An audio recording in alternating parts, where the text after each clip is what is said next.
Hi friends, நம்ம சேனலை இப்போ தான் ஃபஸ்ட் டைம் பார்க்குறீங்கன்னா மறக்காமல் நம்ம சேனலை சப்ஸ்கிரைப் பண்ணுங்கள். கூடவே பக்கத்தில் இருக்க பெல் ஐக்கானையும் கிளிக் பண்ணுங்கள்.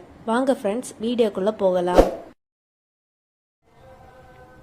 ஹாய் ஃப்ரெண்ட்ஸ், இன்னைக்கு வீடியோவில் நம்ம சன்னா மசாலா எப்படி ஈஸியாக பண்ணுறேன்னு பார்க்கலாம். இப்போ ஃபஸ்ட்டு குக்கரில் நம்ம கடலை வேக வைக்க போகிறோம். கடலை ஒரு 8 மணி நேரம் நல்லா ஊற வச்சது, அதனால ஒரு 2 விசில் வச்சா போதும்.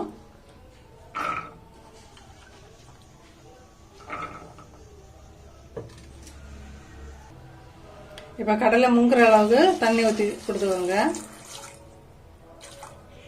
இப்போ எல்லாம் தேவையான உப்பு சேர்த்துடலாம். இப்போ கொஞ்சமாக கல் உப்பு எல்லாம் சேர்த்து கொடுக்குறேன். இனி குக்கரை மூடி 2 விசில் வச்சு வேக வச்சுட்டு பார்க்கலாம். இப்போ குக்கர் நம்ம மூடி வச்சுட்டோம். 2 விசில் அடித்து கேஸ் ரிலீஸ் ஆன பிறகு ஓப்பன் பண்ணுங்க. ஏன் அப்படின்னு சொன்னால் நம்ம 2 விசில் தான் வைக்கிறோம், அதனால ஃபுல்லாக அது நல்லா வேகட்டும். அது வரை வெயிட் பண்ணலாம். நம்ம அதுக்கு முன்னாடி அரைக்கிற மசாலா என்னெல்லாம்னு பார்த்துடலாம். இப்போ இதில் ஒரு 4 பல் பூடு, இது கொஞ்சம் பெரிய பல் பூடுனால நான் கட் பண்ணி எடுத்துருக்கிறேன். நீங்கள் 4 அல்லது 5 பல் பூடு எடுத்துக்கோங்க. அப்புறம் கேஷ்யூ நட்ஸு, அது உங்கள்கிட்ட இருக்கிற பொறுத்து சேர்த்துக்கோங்க. அப்படி இல்லைன்னா பொரிகடலை கூட சேர்த்துக்கலாம். இப்போ கொஞ்சமாக கேஷ்யூ நட்ஸ் சேர்த்துக்கிறேன். அப்புறம் காஞ்ச மிளகாய் இது ரொம்ப காரமாக இருக்குது, அதனால 2 எண்ணம் தான் சேர்த்துக்கிறேன்னா. ஒரு 1/4 கப்பு தேங்காய். இப்போ இது எவ்வளோ சேர்த்து நம்ம நல்லா நைஸாக அரைச்சி எடுத்துட்டு வந்துடலாம். நம்ம இப்போ கடலை எல்லாம் வேக வச்சு எடுத்தாச்சு, மசாலாவும் ரெடி பண்ணி எடுத்தாச்சு. இப்போ நம்ம குழம்பு வச்சிடலாம். ஒரு 2 ஸ்பூன் எண்ணெய் சேர்த்துடலாம். எண்ணெய் ஆப்ஷனல் தான், உங்கள் விருப்பம், எந்த எண்ணெய் வேணால் சேர்த்துக்கோங்க.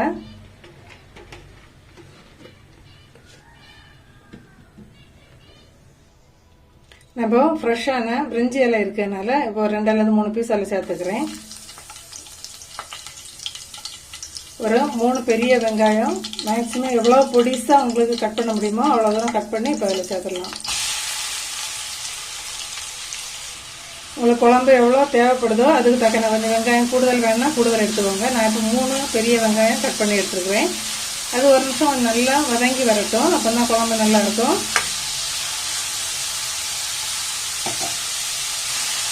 இப்போ இதில் ஒரு பிஞ்ச் உப்பு சேர்த்து கொடுத்துக்கலாம்.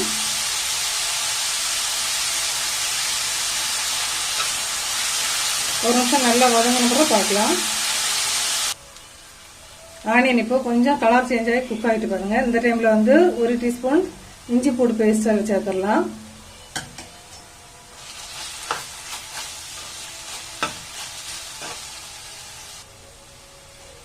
இப்போ இஞ்சி பூடு பேஸ்டோட பச்சை ஸ்மெல் போகிற வரைக்கும் நம்ம லேசாக வதக்கி கொடுத்துக்கலாம். இப்போ இது கூட ஒரு தக்காளி பழம் நல்லா பேஸ்ட்டாக அரைச்சி எடுத்துருக்குறேன், அதை இதில் சேர்த்துடலாம். ஃப்ளேம் மீடியமாக வச்சுட்டு அந்த பச்சை வாசனை போகிற வரைக்கும் குக் பண்ணிக்கலாம். இந்த பச்சை வாசனை போகட்டும். நம்ம அதுக்கு முன்னாடி வேக வச்ச கடலையில இருந்து ஒரு 1/4 கப்பு கடலை எடுத்து நம்ம மிக்சி ஜாரில் போட்டு நல்லா அரைச்சி எடுத்துகிட்டு வந்துடலாம். அது கிரேவிக்கு திக்னஸ்க்காக வேண்டி. இப்போ பாருங்கள், தக்காளி பழத்தில் உள்ள பச்சை தன்மையெல்லாம் போய் எண்ணெய் பிரிஞ்சு வர அளவுக்கு ஆயிட்டு. இந்த டைமில் மசாலாவை சேர்த்து கொடுத்துடலாம். ஒரு 1/4 டீஸ்பூன் மஞ்சள் பொடி,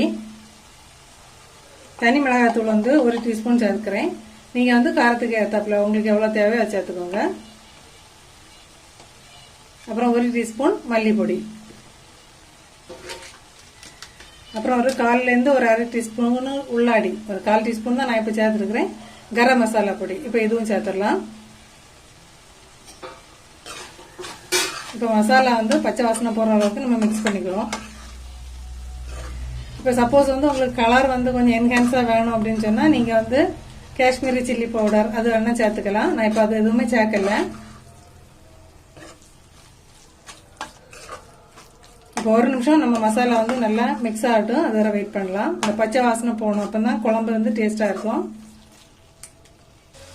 இப்போ நம்ம மசாலா எல்லாம் 2 நிமிஷம் நல்லா குக் பண்ணியாச்சு. இந்த டைமில் நம்ம அரைச்ச அந்த விழுது, தேங்காய் கேஷ்யூ நட்டெல்லாம் சேர்த்து அரைச்ச விழுது இப்போ இதில் சேர்த்துடலாம்.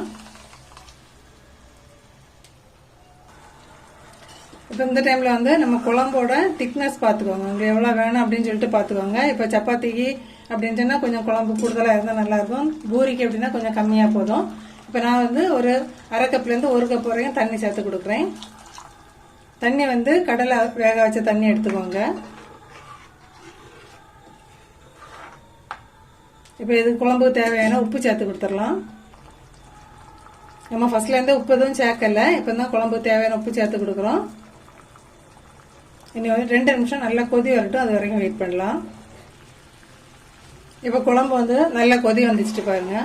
இந்த டைம்ல வந்து நம்ம வந்து சன்னா மசாலா, இந்த கடலை வந்து அரைச்சி வச்சோம்ல அந்த பொடியை வந்து இப்போ அதில் சேர்த்து கொடுக்க போறோம்.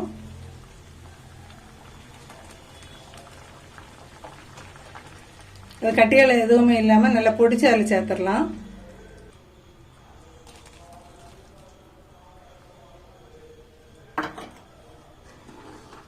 இதை சேர்த்து மிக்ஸ் பண்ணிட்டு நீங்க இந்த டைம்ல வந்து உப்பு காரம் ரெண்டும் செக் பண்ணிக்கோங்க. உங்களுக்கு தேவைப்பட்டா சேர்த்துக்கோங்க, அப்படி இல்லை போதும் அப்படின்னா இப்போ முழுசா வேக வச்ச கடலையும் அதில் சேர்த்துடலாம்.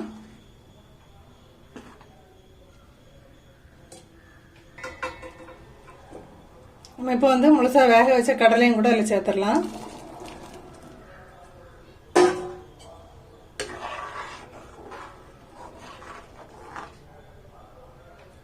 இனி மூடி வச்சு மூடி ஒரு 5ல இருந்து 7 நிமிஷம் அப்படி நல்லா இருந்து மீடியம் ஃப்ளேம்ல குக் ஆகட்டும். வெயிட் பண்ணுவது வரைக்கும்.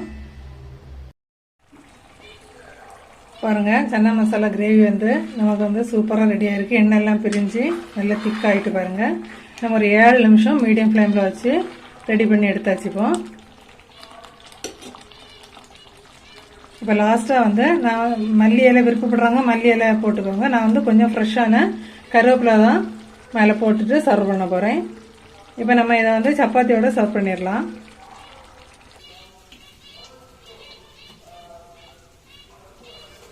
இதே அளவில் ட்ரை பண்ணி பார்த்துட்டு மறக்காமல் கமெண்ட் பண்ணுங்கள் ஃப்ரெண்ட்ஸ்.